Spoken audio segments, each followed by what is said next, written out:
Yeah, obviously it's been a little while since we've done an update for you guys. As you probably picked up from one of the latest updates we did, we sort of broken the project down into bite-sized chunks, really, into sort of different sort of sections. So what we're working on at the moment is finishing off anything that we sort of call structural, really. So really that means anything metal work, both externally and internally. And to be fair, there's not a huge amount of that left, but you know, there's sort of a couple of fairly big chunks. So one of the things that Richard and Simon have been working really hard on is the tail cone. As you can see, that's been completely overhauled. It's, to all intents and purposes, it's a new tail cone. The guys have just completely redone it, you know, putting new skins on pretty much everywhere, really. So that is now complete, and as you can see, is in situ. And you know, it looks great with some of these original bits like the cover here for the glider release. So that's pretty cool to see that in place. And yeah, there's sort of 2 or 3 other structural bits they've been working on, really.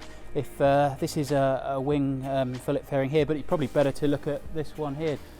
You can see that that one's already in place.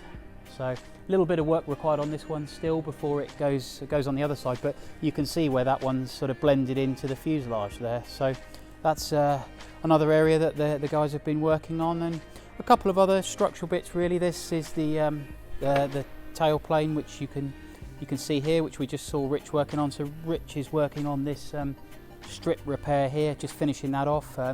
The other section is just over there. Once they're both complete and they're happy, the 2 sections will go together and the tail plane will be installed on the back, really. A couple of other little, what I call structural bits. Just if you look towards the fin of the aeroplane there's a repair to that, to the dorsal there, which you can just see where the new rivets are above where the light is there. So a couple of sort of smaller bits. And really, once these couple of bits are done, we've got a little bit of structural work to do on the cargo door.